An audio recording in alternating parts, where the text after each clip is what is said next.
علامہ ضمیر اختر نقوی متحدہ ہندوستان میں قیام پاکستان سے قبل 1944 میں لکھنؤ میں پیدا ہوئے تھے، جو اس وقت بھارت کی سب سے بڑی ریاست اتر پردیش کا دارالحکومت ہے۔ قیام پاکستان کے کچھ ہی سال بعد علامہ ضمیر اختر نقوی اہل خانہ سمیت ہجرت کر کے صوبہ سندھ کے دارالحکومت کراچی آ گئے تھے اور وہیں انہوں نے مکمل سکونت اختیار کر لی تھی۔ تشکر ڈیجیٹل کی ویڈیو میں خوش آمدید۔ ناظرین، آج کی ویڈیو میں ہم آپ کو علامہ ضمیر اختر نقوی کے بارے میں بتائیں گے۔ اگر ویڈیو پسند آئے تو اس کو لائک اور شیئر ضرور کیجیے گا۔ دوستو، علامہ ضمیر اختر نقوی نے ابتدائی تعلیم سے لے کر گریجویشن تک لکھنؤ میں ہی تعلیم حاصل کی۔ بعد ازاں 1967 میں وہ پاکستان منتقل ہوئے اور انہوں نے صوبہ سندھ کے شہر کراچی میں مکمل سکونت اختیار کرتے ہوئے تعلیم کا سلسلہ جاری رکھا۔ علامہ ضمیر اختر نقوی نے جامعہ کراچی سے پی ایچ ڈی کی ڈگری بھی حاصل کی۔ انہیں سائنس، فلسفے، ادب، ثقافت، صحافت، سماجی مسائل، اسلامی تعلیمات اور خصوصی طور پر اہل تشیع و مکتبہ فکر سے متعلق دینی تعلیمات پر عبور حاصل تھا۔ علامہ ضمیر نقوی میر انیس اکیڈمی کے صدر بھی تھے، ساتھ ہی وہ میگزین آل کلام کے ایڈیٹر ان چیف بھی تھے۔ علامہ ڈاکٹر سید ضمیر اختر نقوی نے عشرہ مجالس کے علاوہ تاریخ، اردو غزل اور کربلا، واقعات کربلا غزل کے آئینے میں، فرہنگ ذکر کربلا، غزل میں مماثلت بلا واسطہ اشعار غزل، شوق تشنگی اور سوانح حیات پر مبنی 28 کتب بھی تحریر کی۔ ناظرین، ایک شیعہ عالم دین کی حیثیت سے مرثیہ نگاری سے علامہ ضمیر اختر نقوی کو بے حد دلچسپی تھی۔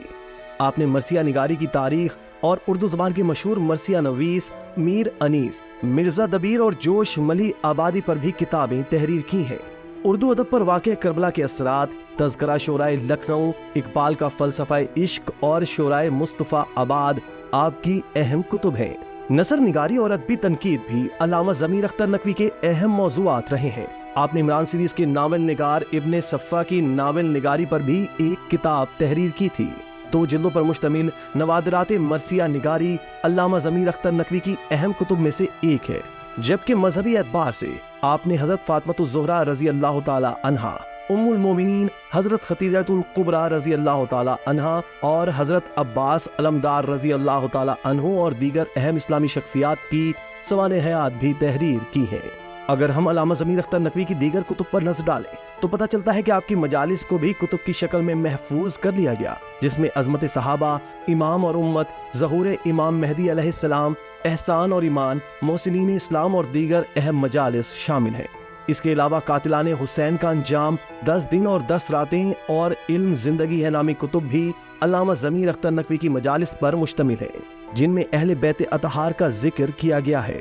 ناظرین، حقیقت یہ ہے کہ علامہ ضمیر اختر نقوی پر صرف دیگر مسالک کے لوگ ہی نہیں بلکہ خود شیعہ مسلک کے عوام نے بھی کھل کر تنقید کی۔ اگر تنقید تعمیری ہو تو اس پر اعتراض کی کوئی وجہ نہیں ہوتی، لیکن علامہ صاحب کے کیس میں ایسی کوئی بات نہ تھی۔ بے شک یہ متنازع بیانات تنقید کے قابل صحیح، لیکن جو رد عمل سامنے آیا وہ انتہائی تکلیف دہ تھا۔ لوگوں نے علامہ ضمیر اختر نقوی کے عالم دین ہونے کا کوئی لحاظ نہ کیا اور ان کے کارٹون تک پناہ ڈالی۔ تنقید کے الفاظ اتنے سخت تھے کہ علامہ ضمیر اختر نقوی کو اس پر کھل کر دکھ کا اظہار کرنا پڑا۔ مذاق اڑانے کے بھی کچھ آداب ہوتے ہیں، جن میں سب سے پہلا اصول یہ ہے کہ لوگوں کو ہنسانے کے لیے کسی کی دل آزاری نہ کی جائے۔ علامہ ضمیر اختر نقوی کے بیانات سے صاف ظاہر ہوتا ہے کہ ان کی دل آزاری کی گئی اور انہیں ہتک آمیز مذاق کا نشانہ اور کارٹونز بنا کر شدید تکلیف پہنچائی گئی۔ اسکالر کے طور پر علامہ ضمیر اختر نقوی کی وفات وطن عزیز کے لیے کسی سانحے سے کم نہیں ہے، کیونکہ آج ان کے وفات کے موقع پر وہ سوشل میڈیا بھی غم زدہ نظر آتا ہے، جہاں کبھی انہیں ہدف تنقید بنایا جاتا تھا۔